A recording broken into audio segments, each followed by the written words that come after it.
Anyway, whatever. No new mama corner. Mind you, Upingi, please go check out the previous part to gauge your bearings. Upingi I was close with her as a friend. She also broke my heart using, like, humoring gossip and stuff like that. She allowed herself to hurt me because of Umona, even though I don't think she did any witchcraft against me, but she, in the name of jealousy, just kind of rode the wave. And I remember just thinking, Yazin Pinky, the reason why God handed you over to that situation that Rarara put on, not Rarara, Kakuku, the reason why Kakuku was able to succeed on you was because you suffered a disciple to endure hardship. You suffered ungani because mona. So God made you capitulate to the spells of Rara, of Kakuku. Of Kakuku. You know how I gave that name Kakuku to, because she's cuckoo, she was crazy. Anyway, whatever. Those are the kinds of dark art experiments that were being done on colleagues, staff at MTN. So when I say the Labor Relations Act, and remember the other day I used the word gross misconduct, MTN committed gross misconduct against me.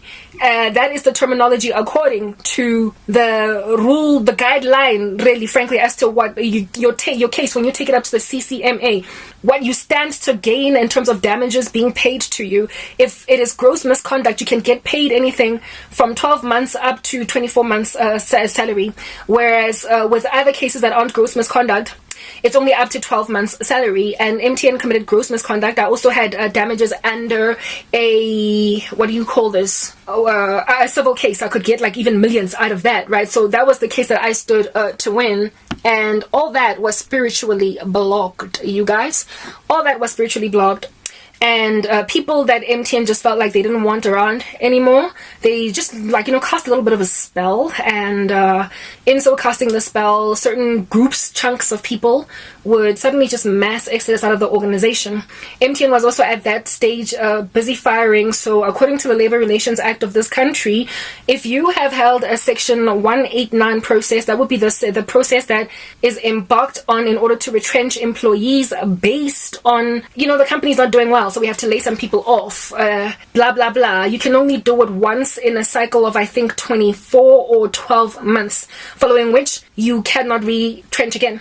And again, in order for you to successfully retrench again, justifiably so, you would have to be doing horribly as a company. Basically, you would be facing liquidation. You would be at the doorstep of liquidation if you did not lay off some staff members. And that's the only reason why you're being enabled to retrench even before that 12-month period has lapsed or whatever. That is the labor. That's like this country's laws, labor laws, very richly protect employees from just randomly losing their jobs. It is a constitutional right in South Africa to not so much have a job, but to earn a living. Like, everybody has a right to go study eskolweni so they could get a job. This is all to eradicate unemployment in the land.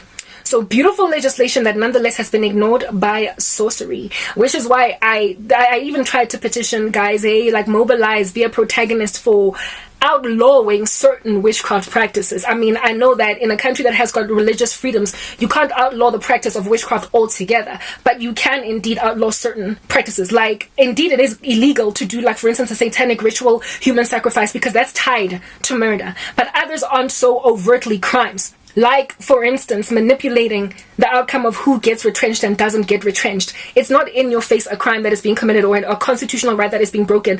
But if at all you go to a sangoma to ask somebody to lose their job, that is infringing on the constitutional right of that person to earn a living, because you are restricting their access to employment, to gainful employment. Do you understand what I'm saying? So therefore, certain spells upon being cast on people with the service of amasangoma should be outlawed. And if people could successfully make out of themselves whistleblowers for the sangoma who got caught doing a satanic spell to take the career of a colleague, if at all somebody can whistleblow, they can actually, with the proof that they have a warrant of arrest at their doorstep because of the infringement of a constitutional right, or some kind of a civil damage brought against them then, if it is an infringement of a constitutional right. I tried to hook up some kind of protagonistic work of that nature to get certain, witchcraft practices limited in their scope and reach. Of course, you are not gonna, they are always going to, it's like abortion, the legalization of abortion. There will always be backstreet abortions, the illegalization of abortion it's illegal in a country that has it as an illegality, but there will still be people who do backstreet abortion, so you can't get to every last one of them, every nook and cranny. But the fact that there is a law in place might create sufficient fear for abortionists to close their doors because they don't want to go to jail, and it will also create whistleblowers in the community to basically call out a lady that is running a practice in her backyard anyway. So for me, it would limit or restrict, if at all this was made into legislation, the amount of sorcerers and magicians that are happy to grant or certain, witchcraft petitions, your wish is my command. It would restrict their practices. It would make them ever looking over their shoulders, frankly. Whenever they cast a spell, they would wonder, uzenga my intentions anjani. It might cause amasangoma, by mere virtue of it now being outlawed, to just refuse to do certain practices because they don't want to take a risk with their lives. There will always be the backstreet abortionist, but there might be other people who just are going to close their abortion clinics, period. It limits or restricts or humiliates the constant, killing of innocent lives. If you outlaw abortion that way, there will still be people who do it. However, you significantly reduce the outcomes. I wanted something like that with witchcraft, where witch doctors would be careful because now the stuff is illegal. Their religion entirely cannot be outlawed. If at all I as a Christian were to have my human rights respected for religion, I cannot then go and petition on a rooftop for witches to not be able to practice their religion, but I can say within limitations, within restrictions. Indeed, the Constitution does say that we've got human rights within limitations. So essentially the stuff is already entrenched in law. It just needs to be, more outlined in other guidelines, rules, regulations, like an extra little side note to say what it actually looks like to execute this law, what it looks like in practice. It looks like you no longer can cast a spell on a woman to be with you by force, because if she is indeed under a curse when she sleeps with you, it is a rape because she wouldn't have been happy to be with you. Stuff like that. Now, a woman trying to hook up stuff like that, she's a little bit of a, hey, Lomuntu is going to take away my free CEO appointment. This lady is going to take away my free promotion as a project manager, even though I have no experience. This woman is going to make sure that I will never have my lost lover back. I can't deal. So, of course, the kingdom of darkness will have nothing to do with that. And so the devil charged his minions against me, and they just bewitched anything they could, really. And now Karabo is just having a hard time breathing.